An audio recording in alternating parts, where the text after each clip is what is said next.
Mesdames et messieurs, bienvenue à votre émission de prédilection Synopsis et magazine de votre rédaction, l'intégration économique africaine au menu de cette émission, ses avancées, sa signification, sa portée exacte, mais aussi ses innovations pour le développement de l'Afrique.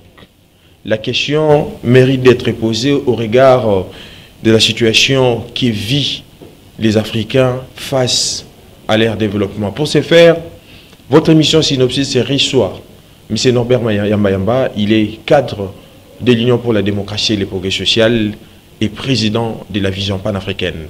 Bonsoir M. Norbert Yamba. Bonsoir, bonsoir. D'entrée de jeu, comment interprétez-vous ces sujets, l'intégration économique africaine? Mais Gabeya, l'Afrique, notre continent, est resté, j'allais dire, l'entité problématique par excellence. Un continent en problème en fait. Lorsque vous regardez les 5 continents, l'Europe, l'Amérique, l'Asie, l'Océanie et l'Afrique, des continents qui regorgent des hommes et des femmes qui vivent dans la pauvreté. Pour la plupart des Noirs, c'est le continent africain. Heureusement pour nous, malheureusement aussi, parce qu'en fait on a été colonisés. Et donc, il fallait tout faire pour que nous puissions avoir nos indépendances. On a eu l'indépendance politique, il est resté l'indépendance économique. Beaucoup de gens ont pensé que pour promotionner l'Afrique, pour permettre à ce que l'Afrique puisse avancer, il faut véritablement cette indépendance économique. Mais cette indépendance économique ne va pas se faire de manière hâtive, dans la précipitation. Il faut donc construire une dynamique autour de l'intégration économique. Et par rapport à ça, il faut reconnaître qu'Afrique a 5 régions. Il y a la région du Nord, vous avez les Maghrébins. Il y a la région du Sud, vous avez le pays du Sud, la République sud-africaine, vous avez Botswana, vous avez Namibie, vous avez Zambie, Zimbabwe et compagnie. Et vous avez le pays de l'Est, l'Éthiopie, l'Érythrée, Kenya, Tanzanie, etc. Le pays de l'Ouest, vous avez le Nigeria, la Côte d'Ivoire, le Sénégal, le Mali, le Burkina Faso, etc.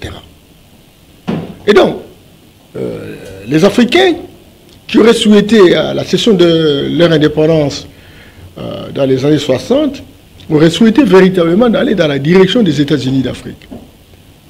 Mais ça n'a pas été. On a créé l'Organisation de l'Unité africaine. Oui. Mais ils ont estimé que chaque région doit s'organiser pour construire une dynamique autour de l'intégration. L'intégration suppose que il y a des pays, par exemple, de l'Afrique centrale, j'ai oublié, hein, l'Afrique centrale, et ces pays de l'Afrique centrale ont des frontières. Le pays d'Afrique centrale peut avoir des projets intégrateurs, peut avoir des projets fédérateurs, etc. Et donc l'intégration économique devient le levier, parce qu'il n'y a pas de développement sans économie, parce que l'économie est l'ouvrière de l'homme. Et donc, c'est ce qui a manqué en fait. C'est comme ça que des gens comme Patrice Lumumba disaient déjà dans les années 60 que nous avons obtenu l'indépendance politique, il nous reste l'indépendance économique. Mais il faut une intégration, parce que l'Afrique était unique. On nous a saucissonnés lors de la conférence de Berlin. Alors maintenant, il faut que nos économies soient en synergie. À ce moment-là, nous avons par exemple le lac Kivu, par exemple. Le Congo le partage avec le Rwanda. Et dans le lac Kivu, vous avez le gaz méthane. Au lieu que le Rwanda puisse essentiellement créer sa propre usine, eh bien, pourquoi on ne ferait pas une seule usine? On va réduire les frais de transaction, on va réduire le coût du personnel utilisé et on va renflouer véritablement les caisses. Vous avez par exemple au Katanga, il y a du cuivre.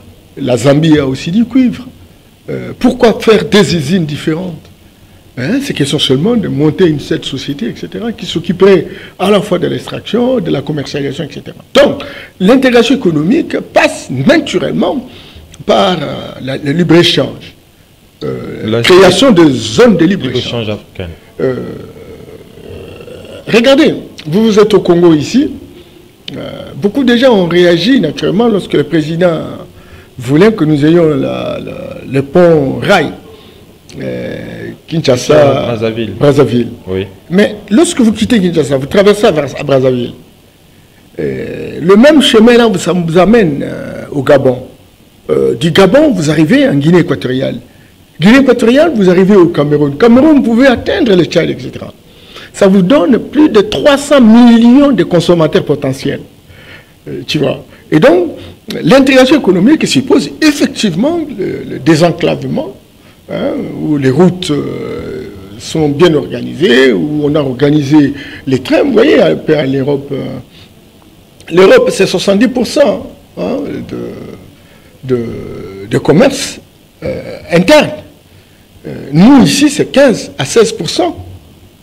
Simplement parce que quand vous quittez le nord, vous ne pouvez pas aller jusqu'au sud, parce qu'il faut passer par les centres, et là, il n'y a plus de route, etc. Mais c'est Norbert Yamba, un tour d'horizon de l'histoire politique, économique de l'Afrique indique que les différents pays africains sont bités à des problèmes internes, notamment la guerre, des crises interminables, ainsi de suite. Est-ce que, pensez-vous qu'avec cette réalité, l'intégration africaine va-t-elle être effective? L'Afrique a été intégrée. Kabila, je n'ai jamais cessé de le répéter, qu'avant l'arrivée de Blancs, des Occidentaux, chez nous, nous étions un seul pays. On appelait ça la Confédération des royautés. Oui. Il y avait des empires, des royaumes, etc. Mais on était un seul pays. Le Soudan que vous voyez aujourd'hui, ce n'est pas le Soudan d'hier. L'Éthiopie d'aujourd'hui, ce n'est pas l'Éthiopie d'hier. Ce sont des empires africains. Tu vois. Et bon, le blanc est arrivé. Certainement qu'ils avaient besoin des amants de muscles pour aller travailler dans leurs plantations. Et puis après, ils sont encore revenus pour construire la colonisation après la conférence de Berlin. C'est à ce moment-là où chacun voulait trouver naturellement sa boutique. Et on nous a saucissonnés comme sur bas d'une carte mal dessinée par des personnes qui n'ont jamais été en Afrique. Aujourd'hui, nous sommes à 54 États. Et puis bon, ceux qui nous ont saucissonnés ont des intérêts dans nos États. Et nous sommes dans un système patrimonial à mendicité internationale. C'est-à-dire? C'est-à-dire que vous avez des pays où vous avez des dirigeants, mais qui dépendent des impérialistes occidentaux. Oui. Et ces dirigeants n'ont pas un devoir de redevabilité vis-à-vis de leurs peuples respectifs. Il faut donner le rapport, n'est-ce pas, à celui qui est censé être le propriétaire du patrimoine. C'est l'Occident. Alors maintenant, qu'est-ce que l'Occident fait pour maintenir le cap autour de cette division qu'ils ont montée à Berlin? On crée des conflits entre nous. Regardez, vous avez au nord Kivu le coltan. Alors maintenant, qu'est-ce qu'il faut? Ils veulent exploiter le coltan. Le Congo est tellement grand, ils utilisent nos voisins de la sous-région comme des sous-traitants. Alors, dis-moi, quand vous ne verrez pas ces gens-là, ce sont des multinationales qui financent. Et ces gens, ces sous-traitants de la sous-région, recrutent, par exemple, des Congolais pour travailler. Et alors maintenant, on a des guerres récurrentes. Et ça ne va pas s'arrêter parce qu'effectivement, l'Occident a créé ce qu'on appelle les systèmes commercial à rentabilité externe. Ça veut dire que l'approche hérocentrique venait exploiter, amener le brut, transformer là chez eux, ils créent des emplois, ils créent des richesses, ils affectent ce temps dans les secteurs sociaux, et ils vivent aisément, leurs enfants trouvent du travail, et nous on reste affamés. À ce moment-là, lorsqu'il y a telle ou telle personne qui vient d'un tel ou tel pays, on croit que lui vient nous emmerder parce que Ce que nous avons, ça ne suffit pas pour nous. Donc, on a mis en place un système où nous ne pouvons pas nous entendre.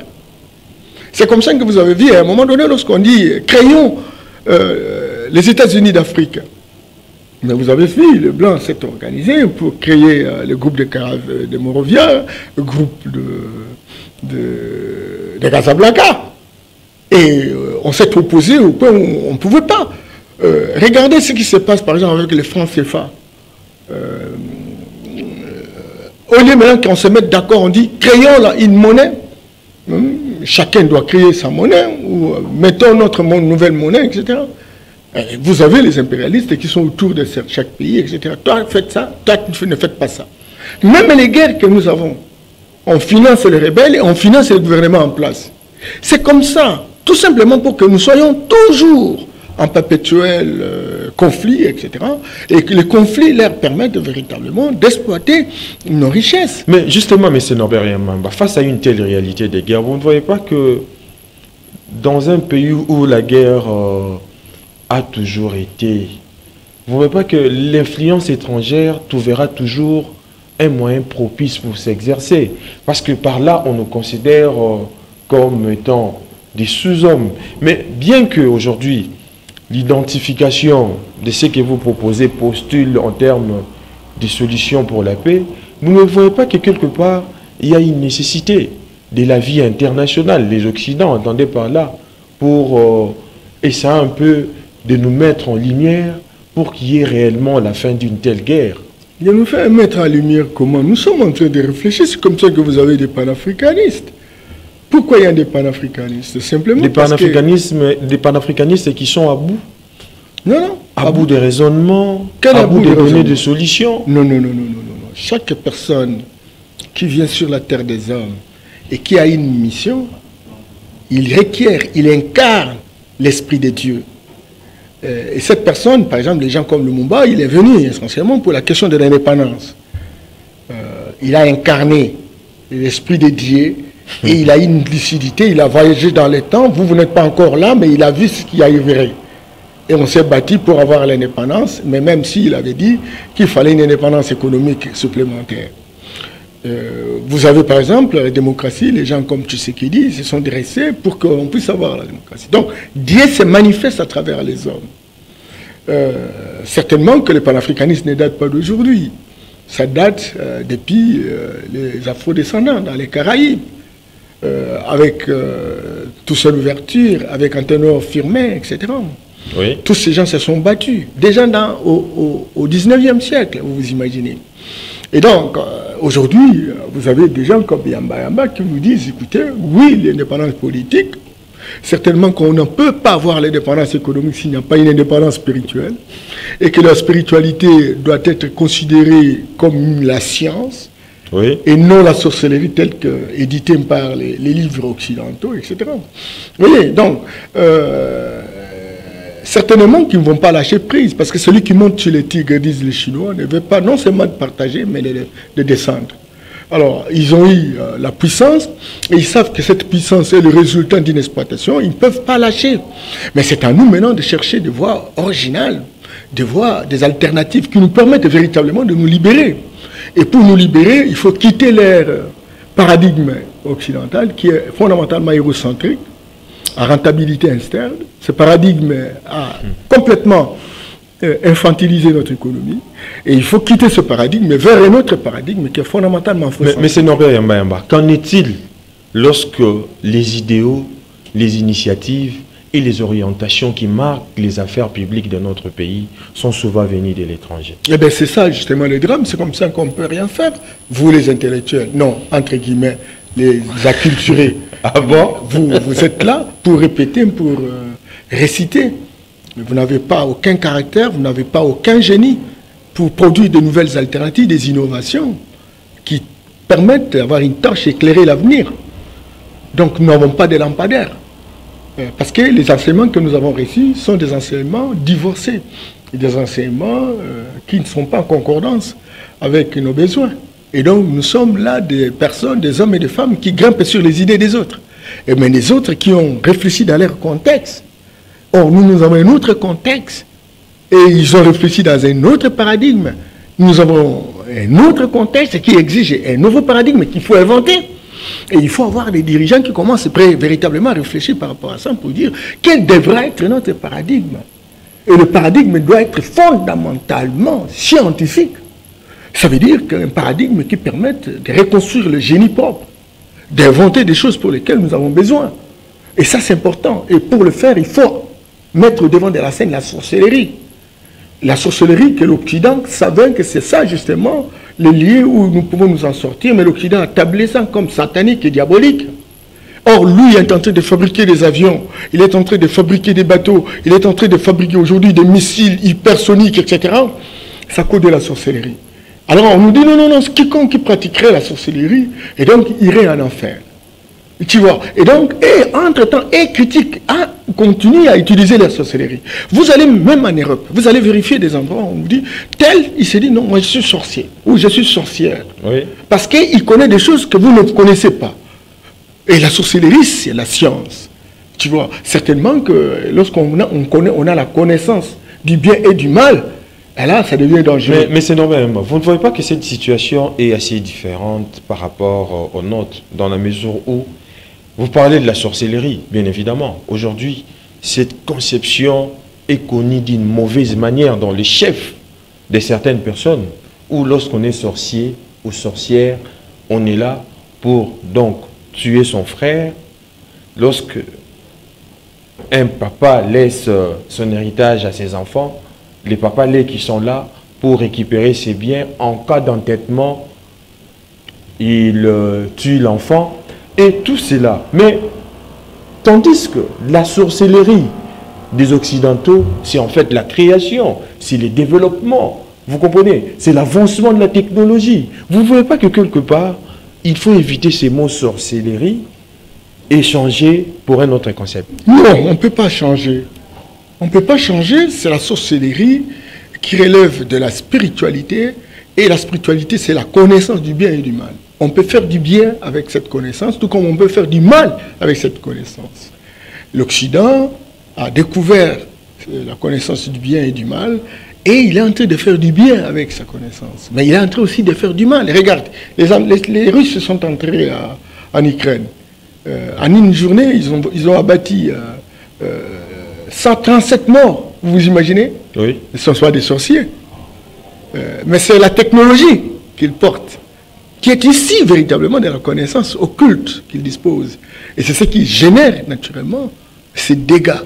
Mais c'est normal même pas. Quelque part, vous ne voyez pas que nous, on est dans une situation d'assujettissement différemment à la situation russe aujourd'hui. Parce que le président russe, Vladimir Poutine, a aimé l'idée selon laquelle lorsqu'un individu prend conscience que les lois qui régissent sa société sont injustes et arbitraires, il a les droits de se révolter. Mais nous, on est incapable de le faire. Vous ne voyez pas que quelque part, il y a en Guissou Roche quelque chose qui... Non, non, mais il faut se battre. Raison pour laquelle vos chaînes de télévision, vos journaux, tout ce que vous avez comme information à aller vers la population doit être une information sélectionnée, une information qui permet à la société d'avancer. Pas cette information où vous voyez des journalistes perroquets, comme des petits perroquins, etc.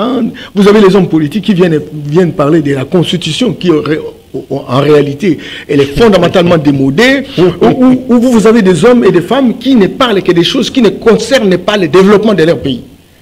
Alors maintenant, si on est dans une logique biologique, on est dans les besoins biologiques, on s'écarte, n'est-ce pas, du génie qui nous permettent non seulement de viser comment je vais manger, comment je vais entretenir mon ventre, mais comment on peut envoyer, des enfants peuvent aller à l'école avec des bus fabriqués par nous-mêmes.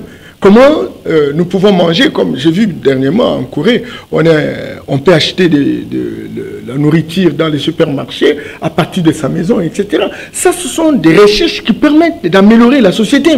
Et donc, ces recherches-là ne sont pas de mise, tout simplement parce que on a considéré que notre connaissance, notre génie est fondamentalement diabolique, satanique, et il faut l'abandonner parce que vous devez faire la confession chez les prêtres, que moi je suis sorcier, je sors la nuit. Ah ben on va sortir la nuit, alors si vous faites ça, vous serez dans l'enfer. Donc, tout ce que nous avons comme capacité de faire des journées, des choses de la journée, nous avons peur.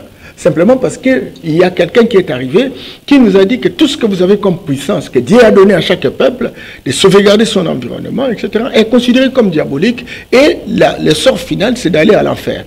Ça, c'est l'Occident qui a monté ce scénario. Et c'est ce qui a été refusé par les Asiatiques, notamment les Chinois, etc., qui ont contesté cela en faisant une révolution culturelle en 1949. Et ils ont chassé les prêtres, ils ont chassé les imams. Mais que faudra-t-il faire? La remise en question ou démêler les chevaux, ou soit maintenir les statu quo?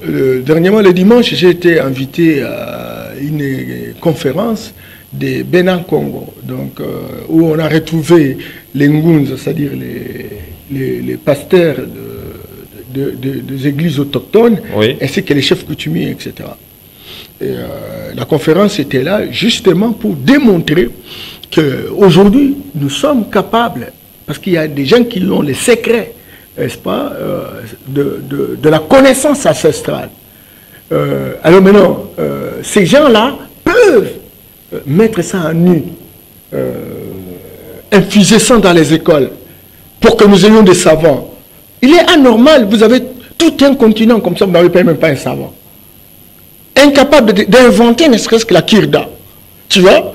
Et tout le monde va vous dire, je suis docteur en ceci, je suis docteur en cela. On ne fait que grimper sur les idées des autres. Mais vous ne voyez pas qu'en ce qui concerne l'Afrique, de par la réalité que vous évoquez, il n'est pas dit que les idées dynamiques doivent nécessairement refléter les choses de l'originalité. Il suffit qu'ils soient repensés, assimilés et suivre également l'exemple des autres continents pour le développement de l'Afrique. Tout à fait. Et moi, je ne dis pas qu'il faut aller à l'état d'animalité zéro, non. J'ai dit qu'il faut se référer à nos ancêtres, les valeurs, les ancêtres. Non, les valeurs que Dieu a données à nos ancêtres, ces valeurs qui ont permis que nos ancêtres puissent justement sauvegarder, préserver nos sociétés par des millénaires. Oui. Et donc, mais quand on prend ces valeurs-là, il ne faut pas les prendre à l'état brut, il faut les transformer. Il faut les scientifiser, il faut les moderniser. Et c'est ce que fait l'homme blanc. Les véhicules qu'il a fabriqués en 1900, c'est pas le même véhicule aujourd'hui. L'avion de chasse de 1945, c'est pas l'avion de chasse d'aujourd'hui. Hier, c'était la bombe atomique, aujourd'hui la bombe en hydrogène. Tu vois, donc, c'est la science, c'est-à-dire cette capacité, ce génie-là, cette spiritualité, l'esprit de Dieu incarné dans le corps humain, vous permet naturellement de se référer de ce que les ancêtres ont laissé. Et parce que vous avez le génie, vous avez les yeux qui savent voir ce que beaucoup ne voient pas. Et à ce moment-là, vous allez essayer de transformer. Raison pour laquelle nous, on est en train de parler, mais on est en train de nous suivre aux États-Unis. Mais écoutez, c'est quoi ça, cette histoire? Mais c'est parce que ça vient du génie. Ça vient de l'Esprit de Dieu. Et l'Esprit de Dieu incarné dans un corps humain. Et c'est ce que nous avons perdu. Nous ne faisons que copier les autres. Et quand on copie les autres, nous ne connaissons pas les secrets. Nous, on aura toujours besoin d'acheter, c'est pas, que dirais-je, la télévision coréenne, américaine, je ne sais pas comment. Mais nous ne pouvons pas inventer nos propres télévisions. Et c'est ce que nous cherchons. Parce que si nous commençons à inventer nos propres télévisions, nous pouvons les vendre. Nous pouvons avoir de l'argent. Nous pouvons affecter ça pour arranger les routes. Nous pouvons affecter ça pour construire des écoles, construire, n'est-ce pas, des centres de santé, payer les gens, trouver du travail pour les gens, créer des technologies. Mais c'est Norbert Yamba. Développement, issu développement, impulse la même impression initiale. Mais quand vous voulez toujours insister au développement, et quelle place laisseront-on plutôt au sous-développement? Non, ça sont des concepts qui ont été inventés, qui sont fondamentalement paradigmatiques. C'est l'Occident qui invente le développement. Allez en France, si quelqu'un va vous parler que la France est en train de se développer. Non, on nous renvoie ces termes-là parce que nous aimons véritablement ce terme. On nous parle d'éco-développement, on nous parle de paradigme occidental, on nous parle environnement, on nous parle femmes, démocratie. Ces choses-là, c'est ici, non? Hein, ce sont des concepts qui sont paradigmatiques pour nous endormir, nous bercer. Non, le pays n'a pas de démocratie. Mais quelle démocratie vous cherchez? La démocratie occidentale, mais c'est écoutez, des cultures différentes.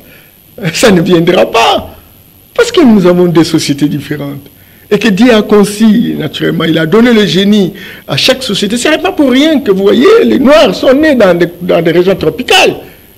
Ce n'est pas pour rien que vous voyez les Blancs dans les régions tempérées. Ça fait la différence. Amène les Blancs dans les tropiques. Et nous refusons, amène les Noirs, et pas dans les régions tempérées. C'est toujours ça. Donc, sincèrement, oui. Ce qui est plus important aujourd'hui, c'est de rechercher nos solutions. Certainement que nous pouvons aussi voir ce que font les autres, mais nous pouvons avoir des racines, nous pouvons avoir la fondation. Parce qu'un arbre fut-il un baobab, s'il n'a pas de racines, il tombe. Nous sommes tombés parce que nous n'avons pas de racines.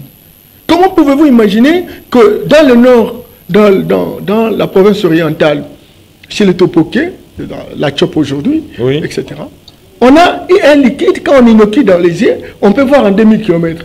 Le blanc, il a fabriqué le satellite. Et alors, nous, on est de fabriquer ça, nous, on ne peut pas. Parce qu'on n'a pas modernisé, on n'a pas scientifisé ça. Alors, nous avons besoin que, dans nos universités, au lieu que nous ayons des perroquins qui enseignent, que nous ayons des savants. Newton, à l'âge de 10 ans, il est déjà savant. C'est que très clairement, c'est une inspiration. Donc en Afrique, au Congo, on n'a pas de savants. Il est où? Ils sont là la nuit. Les savants Malou. Qui? Malou. Quel Malou? Qui a créé la bombe nucléaire On vous a dit qu'il a créé la bombe nucléaire? Comment? Diriger une agence nucléaire, ça veut dire créer une bombe nucléaire. Mais arrêtez des conneries. Mais cette agence est sous sa surveillance. Voilà. Pensez-vous qu'un homme qui n'est pas savant peut être en même de les faire? Oui. Comment? Un homme, écoutez, bon, savant, ça veut dire quoi? Avoir un savoir immense. Oui. C'est pas quelqu'un qui parle avec Dieu. Non, les savants Malou est reconnu aujourd'hui comme étant un grand savant du Congo, en fait. Il ne faut pas ignorer ça, mais c'est normal. Non, c'est-à-dire, le grand problème, c'est quoi? Oui. Vous avez Malou Akalenga, vous parlez de Malou Akalenga. Oui. Oui, bon, il a travaillé sur les nucléaires, il connaît la physique, la formule occidentale, il connaît les mathématiques, il connaît la chimie, formule occidentale. Donc, c'est un agent de publicité de l'Occident. Et certainement qu'il peut faire des choses, pourquoi pas? C'est comme un Congolais là, qui a été aux États-Unis, le professeur Jean Bello. Il a fabriqué les téléphones au Capi. Mais la formule... C'est de l'Occident. Ah ben oui! Nous devons inventer nos propres téléphones. Et regardez, quand vous parlez de la formule africaine, vous faites allusion à quoi finalement? Mais la formule africaine, regardez, vous allez par exemple à l'Équateur, à Boudjala. Oui. Il y a la guerre Enyele. On prend un morceau de bois et on transforme ça en téléphone. On appelle. Mais c'est ça qu'il faut se moderniser. C'est ce qu'il faut moderniser. Parce que si vous modernisez ça, on est capable d'avoir une technologie, notre propre technologie, que nous n'allons pas dépendre de l'Occident. C'est ce que je veux dire. Mais qui doit regardez. Qui doit moderniser, M. Mélenchon? Mais ce sont les hommes de ça. Maintenant, il y a une révisitation de notre système éducatif. Oui. Notre système éducatif, c'est un système génocidaire. Oui, c'est un système qui ne nous a pas servi à quoi que ce soit. C'est un système qui a inventé essentiellement les perroquins. Nous voulons sortir là. Parce que vous voyez quelqu'un qui parle français et qui croit qu'il est intellectuel simplement parce qu'il parle français. Mais il est incapable d'inventer quoi que ce soit. Tu vois? Alors nous voulons avoir des hommes et des femmes qui, outre la théorie, la pratique, mais il a aussi la spiritualité. C'est comme ça que vous allez par exemple dans des universités comme l'Université libre de Bruxelles. 90% d'étudiants sont à la maçonnerie. Aux États-Unis, ils ont organisé un système. Un système où on apprend la théorie, on apprend la pratique, on apprend la spiritualité. Ça veut dire qu'après avoir pris la théorie et la pratique, il y a un moment où on vous initie à la spiritualité. C'est comme ça que chez eux, ils ont des écoles ésotériques, philosophiques et mystiques. Vous avez la franc-maçonnerie, la Rose-Étoile, les Tempélieux, il y en a des lieux clubs, même les Asiatiques aujourd'hui. Oui. Donc, ils ont dans leur université la dimension spirituelle, parce que c'est la dimension spirituelle. L'esprit de Dieu. Spirituel, ça veut dire esprit. Et c'est l'esprit de Dieu incarné dans un corps humain et qui a les yeux pour voir ce que les autres ne voient pas. Mais comment? Mais c'est normal même. Dieu signifie objet d'adoration. Maintenant, lorsque l'esprit de Dieu s'incarne dans un être ou dans un corps humain, vous ne voyez pas que cet homme est devenu adorable? Non, non, Kabila,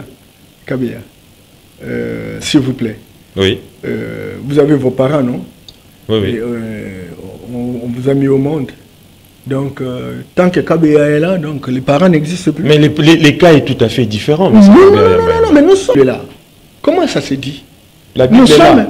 Non, non, nous Donc, sommes, vous ignorez la Bible. nous sommes l'émanation de Dieu. Nous avons été créés à l'image de Dieu. Mais c'est ça, ça. Tout ce que vous évoquez, ce sont les enseignements de la Bible que vous Bien semblez entendu. ignorer. Mais non, non, non, non. Pourquoi ignorer? La les Bible est là. Occidentaux, non, non, non. Les Occidentaux Oui. ont des récits de valeurs, de génération en génération. Et dans l'histoire des Hébreux, ils ont articulé ça dans un manuel qu'on appelle la Bible. Pas comme ça, c'est le grand. C'est très important. Nous aussi, nous avons notre Bible, la Mahat. C'est pratiquement le même principe. Dieu a donné à chaque peuple les principes pour survivre. C'est comme ça que vous allez voir des règles dans la Bible. Ces mêmes règles sont dans la culture africaine, dans la Mahat. 42 lois. Les mêmes lois, Bolingo. Vous savez, ne vole pas, ne jalousez pas. Mais ça dans la Bible. Mais dans la Mahat aussi. C'est ça. Vous allez chez les Chinois, la même chose. Vous allez chez les Indiens, la même chose. Dans la Mahat, M. Norbert Yamba, voler, injurier, commettre en impudicité, c'est un péché. C'est un péché. C'est un péché. Ça veut dire quoi? Ça veut dire que comment c'est comme... ça? Non, non, non, non, mais en fait, la Mahat dit ceci. Oui. Quand vous volez, Oui. vous aimez la femme d'autrui. C'est comme une batterie qui a plus de charge.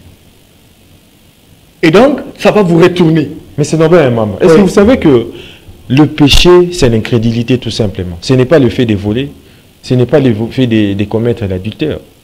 Vous êtes dans le système de répétition de la Bible, tu vois. Oh, moi, je suis dans le système où je dis qu'est-ce qu'il faut faire pour que nous puissions avancer. Mais pour que nous puissions avancer, il faut mener une vie de sanctification dans le respect des lois qui ont été établies par nos ancêtres. Mais quand vous êtes incrédule, vous ne pouvez pas que vous ne croyez pas à la parole, vous ne pouvez pas avancer. Il n'y a pas de discussion sur cette question.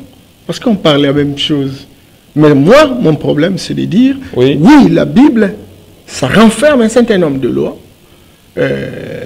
qui regorgent, qui relèvent de l'histoire, n'est-ce pas, du peuple hébreu, et qui a été utile dans leur société, et qui continue à être utile dans leur société, et qui a été utilisé comme un appât chez nous pour nous endormir, pour que nous ne puissions pas nous réveiller, de manière que nous ne puissions pas faire comme eux. C'est ça le grand problème. Monsieur Norbert, nous avons un peu poussé les bouchons trop loin. Revenons maintenant à l'intégration économique africaine. C'est ça le sujet principal de notre émission. Et aujourd'hui, vous avez abordé un certain nombre de réalités par rapport à cette intégration. Mais à vous entendre parler, c'est comme si il y a un ça ne va pas. Que faire maintenant face à une telle économie, l'intégration économique? Est-ce qu'il faut opter pour une politique d'économie mixte qui favoriserait en même temps la coexistence des méthodes libérales et celle des inspirations socialistes? Tu es vraiment dans la répétition, complètement avec des théories qui ont échoué, complètement. Regarde, économie mixte, qui prendrait la forme libérale, etc. Tout ça. Ça n'a pas réussi chez nous. Il faut quoi? Ça n'a pas réussi chez nous, Kabila. Et c'est comme ça que n'éloignez pas la solution au génie spirituel. Oui. Kabila. On ne peut... L'économie, c'est quoi? C'est la phase, il y a un certain nombre de phases. Il y a la production, il y a la transformation, oui. Et il y a la commercialisation ou la distribution, oui. La consommation, pardon. Vous avez ces phases-là. Alors, qui produit? Qui transforme? Qui commercialise? Et qui consomme? Mais pour produire, il faut la machine. Kabila, vous me souvenez? Oui, oui. Il faut la machine. Pour transformer, il faut la machine. Nous n'avons pas tout ça. Nous n'avons pas ces machines simplement parce que nous n'avons pas de technologie. Or, les technologies sont élaborées par des scientifiques. Les scientifiques sont déjà revêtus d'un génie qui ont construit leurs connaissances autour de la théorie, la pratique et la spiritualité. Alors vous allez me dire, mais M. Yamba, nous avons des scientifiques ici. Non, nous n'avons pas des scientifiques, nous avons des commentateurs scientifiques. Déjà qui commentent la science des autres. Donc nous devons faire en sorte que nous ayons des hommes et des femmes qui nous inventent des alternatives. Qui sont capables de réfléchir à partir de ce que nous avons comme base basique en termes de valeurs de nos ancêtres, etc. Et qui nous créent des choses. La télévision, on peut. Moi, j'ai vu, je ne sais pas si je t'avais envoyé, une dame qui vient, une sorcière la nuit, il vient, il atterrit. Heureusement que dans la parcelle, il y avait la caméra. Oui. Et on la voit, etc. Et puis, avec quelque chose comme ça, il monte à 6000. Quelle vitesse! En 1 minute, on ne sait plus la voir. En 1 seconde. Tu vois, c'est ça qu'il faut mettre en nu pour créer des avions. Tu vois, créer des avions, ce qu'on appelle hypersoniques, etc. Mais c'est ça ce qui nous manque. Parce que nous ne pouvons pas. Nous, si nous avions la science, si nous avions le génie, si nous avons la possibilité d'inventer ne serait-ce que les micros, on en fabriquerait autant, on les vendrait, on aurait l'argent. Et celui qui fabrique va payer les taxes. Celui qui fabrique va engager les gens. Et les jeunes gens vont trouver du travail. Mais entre-temps, l'argent va entrer dans les caisses de l'État. On va fournir, on va desservir l'eau, l'électricité, on va arranger les routes, etc. Mais c'est normal, c'est bien bon de dire ça. C'est d'ailleurs la plus meilleure des solutions. Mais aujourd'hui, les combles, c'est quoi? C'est du fait que la République démocratique du Congo est devenue une sorte de Wild West. C'est-à-dire que les missions publiques sont complètement négligées ou inexistants, mais la voie est ouverte à une économie débridée où on exploite nos minéraux et nos minéraux sortent aujourd'hui à l'état brut sans pour autant qu'il y ait une solution convaincante enfin de remédier à un tel problème. Et c'est normal. Bon, tu vois comment tu es dans une logique vraiment de répétition. Toujours des logiques. Logique de répétition. Alors, et c'est ça justement la question fondamentale, Kabea. Oui. Pourquoi on prend nos matières à l'état brut et nous qui sommes propriétaires de ces matières, nous continuons à nous appauvrir et ils deviennent de plus en plus riches. Ils deviennent de plus en plus riches parce qu'ils ont des industries. Oui. Et ils ont des industries parce qu'ils ont des technologies. Et ce sont ces technologies qui sont apprises dans les écoles, inventées dans les écoles. Lorsqu'on est scientifique, ce n'est pas quelqu'un qui vient reproduire les éléments de quelqu'un d'autre.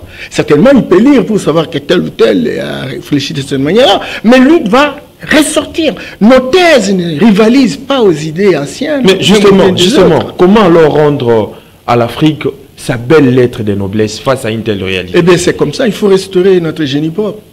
Il faut restaurer notre spiritualité authentique. Il faut restaurer notre identité. Mais pourquoi vous insistez sur la spiritualité? Mais c'est l'esprit, regarde. Tu réfléchis à cause de l'esprit, non? Oui. Si tu n'avais pas l'esprit, c'est fini. Kabea n'existe plus. Il est fou. Cet esprit-là, c'est ça la spiritualité. Dieu a donné aux premiers êtres un certain nombre de lois. Et ça se transmet de génération en génération. Ceux qui ont préservé ces différentes lois qui ont été données, oui, ont préservé l'esprit de Dieu. Et lorsqu'on applique ça, on a des résultats. Nous, à un moment de l'histoire, nous avons connu un accident de l'histoire. Mais c'est Norbert Mbemba, quelle sorte de spiritualité dont vous faites allusion? Parce que vous semblez d'abord ignorer la Bible, vous semblez ignorer les différentes religions qu'on a connues en Afrique, mais selon vous, vous nous proposez quelle sorte de spiritualité pour qu'il y ait réellement l'émergence de l'Afrique en général et de la République démocratique du Congo? Il faut faire attention. Oui. Moi, je n'exclus pas tout ce qui est dans la Bible. Donc, il y a, c'est très clair, il y a très clair que la Bible a des lois. Oui. Qu'est-ce qu'il y a du mal lorsque la Bible dit qu'il faut vous aimer? Et puis la plus grande loi, c'est l'amour. Tout se résume dans l'amour. Alors moi, je vais dire que c'est faux. Ah non. Mais je dis, la Mahat aussi prévoit ça. La Mahat, c'est notre Bible. Et la Bible a été conçu à une certaine époque. Mais si tel est le cas, pourquoi alors établir un parallélisme entre la Mahat et la Bible?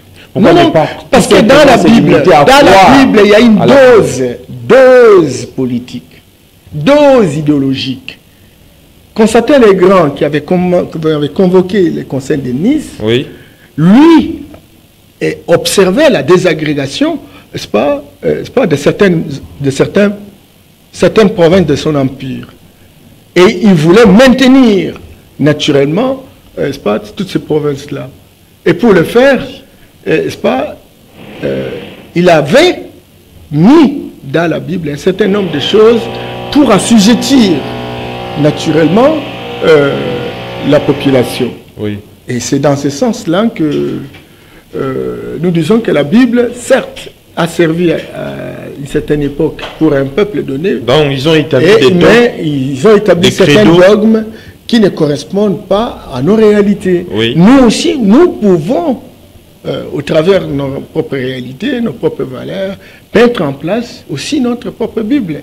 La Bible, ce n'est pas le Coran, tu vois. Alors, ce sont des Arabes. Oui. Alors maintenant, allez chez les Japonais. Ils ont le shintoïsme, mais ce n'est pas dans la Bible, ça. Vous avez lu les scènes des derniers jours? Les Mormons. Oui. Et alors, ce n'est pas la Bible.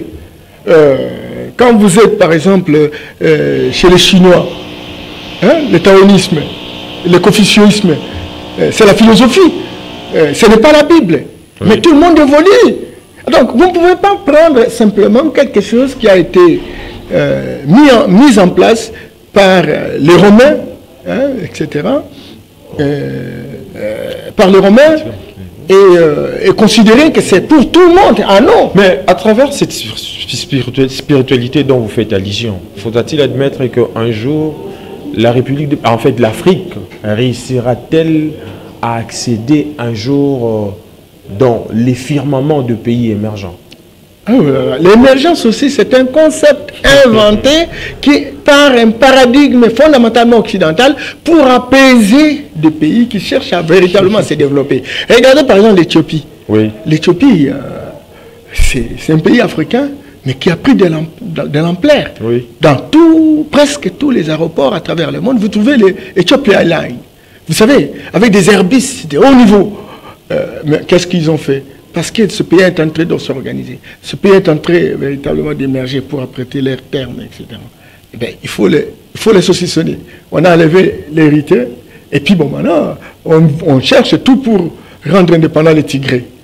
Mutandis, pour le Soudan, etc. Donc, sincèrement, je me dis qu'il est tout à fait normal que nous pouvons nous en sortir de cette histoire, mais il faut qu'il y ait des savants, des hommes qui réfléchissent, pas pour répéter. Oui. Que, voilà, sur le plan politique, mais écoute, nous ne marchons pas bien parce que nous ne faisons pas comme les Français. Vous êtes dans les droits gréco-romains. Et les Montesquieu, tous ces juristes-là... Il faut un leadership visionnaire. Visionnaire, transformationnel. Oui. Transformationnel. Oui. Et transformationnel, mais le leadership, c'est à différents niveaux. Même au niveau des enseignants, des professeurs d'université, au niveau des chercheurs, au niveau des journalistes, au niveau à différents, horizontal comme vertical. Oui. Même des paysans, vous voyez, hein, tout le monde veut inventer quelque chose. Tu vois, et ça deviendra intéressant. Mais si on est là simplement pour dire, écoutez, pour cultiver le maïs, il faut 3 graines. C'est depuis nos ancêtres qui ont réussi les ordres de Blancs, de Belges à l'époque, etc. Ah non, quelqu'un d'autre peut faire une recherche-action et nous dire que voilà, si l'on prend telle graine, vous mélangez avec telle autre graine, ça va vous donner telle plante, oui. Et vous pouvez... Et nous avons besoin de ça, Kabila. Mais c'est normal. Et là, il faut avoir du génie, il faut avoir de la technologie. Oui. Et ça, c'est le résultat de la spiritualité. Mais c'est normal, puisque nous acheminons déjà vers la fin de cette émission, nous parlons de l'intégration économique africaine qui a constitué d'ailleurs l'ossature de cette émission. Que faudrait-il faire alors pour garantir aux Congolais lambda un futur mieux et leur garantir un développement harmonieux, surtout sur le plan économique? Sur le plan économique, nous devons avoir notre propre paradigme, oui. Infocentrique à rentabilité interne. C'est-à-dire que nous soyons capables d'avoir nos propres machines, nos propres industries pour produire. Nous avons nos propres industries pour transformer nos potentialités. Nous avons trop de minéraux, nous avons des ressources naturelles, etc. Mais nous devons avoir nos propres, n'est-ce pas, sociétés de commercialisation pour que nous puissions avoir des moyens de manière à pouvoir faire avancer la situation. Mais qu'est-ce que nous faisons aujourd'hui? Avoir toutes ces technologies aujourd'hui, ça devient très difficile. Nous pouvons faire comme les Chinois. Les Chinois ont fait ce qu'on a appelé la méthode de la machine inversée. Oui. Ils ont envoyé des jeunes gens aux États-Unis, en Europe, etc., apprendre. Et ces jeunes gens ont appris. En tout cas, la Chine compte aujourd'hui plus de 3 millions de millionnaires. Ce sont 30% viennent véritablement des États-Unis, où ils ont été apprendre la technologie américaine. Même, ils faisaient la machine inversée. Quand il y a une machine, ils démontent et ils fabriquent une machine de manière inversée de la machine originale qui est venue des États-Unis. Et au fil du temps, parce qu'ils ont construit leur génie, ils ont mis en place naturellement leur école ésotérique. Ils ont commencé à être en connexion avec le monde invisible. Vous savez qu'à Béa, on ne peut pas fabriquer le micro comme ça si dans le monde métaphysique, il n'y a pas un modèle de micro. Oui. Tout ce que nous voyons, les machines, les avions, etc., il y a le modèle qui vient de ce monde-là. Oui. Beaucoup de littérature aujourd'hui démontre, avec l'arrestation par exemple, des sirènes, ils démontrent qu'il y a l'autre monde-là, il y a ce qu'on appelle, ce n'est pas un monde parfait, mais c'est un monde qui s'approche, n'est-ce pas, à la perfection. Et donc, mais quand on n'est pas en connexion, oui. Vous êtes dans un monde physique, vous n'êtes pas en connexion avec la métaphysique, oui. Ou le monde invisible, avec le monde invisible, vous ne pouvez pas vous en sortir. Et là, il faut reconstruire, oui. Reconstruire les liens avec nos ancêtres, pour qu'on soit en mesure de nous dicter. C'est comme ça que vous voyez des gens comme Newton, il avait 10 ans, mais il est savant. Oui. Pourquoi? Parce qu'il reçoit la dictée, l'inspiration du monde invisible. Et ça, nous avons considéré par l'Occident qui est venu, surtout les religions importées dites révélées, comme étant de la sorcellerie, comme étant du satanisme, diabolisme, etc. Il faut couper court avec cette approche qui est fondamentalement d'importation, mais revenir à l'aphocentrisme, à rentabilité interne, oui. Pour que nous puissions inventer. Mais en attendant, nous pouvons acheter, nous pouvons casquer nos matières pour acheter des technologies. Les Chinois qu'on entendait qui pouvaient vraiment nous vendre même de la technologie, ils ont embatté les bas aux Occidentaux. Très bien. Donc notre sort, oui. C'est la capacité de nous-mêmes de rechercher nos solutions. Mais il faut interroger les autochtones, il faut interroger les chefs coutumiers, il faut interroger tous ceux qui connaissent les secrets pour que nous puissions nous en sortir. Très bien. M. Norbert Yamba, vraiment nous sommes arrivés pratiquement à la fin de cette émission. Je crois que tes propos nous aidera vraiment à efflairer les différents problèmes du Congo, en particulier de l'Afrique en général, pour qu'on puisse se déterminer pour des changements profonds et constructifs. On se retrouve les vendredis prochains avec un autre invité, mais d'ici là, portez-vous bien et bonne suite des programmes sur Canal Congo Télévision.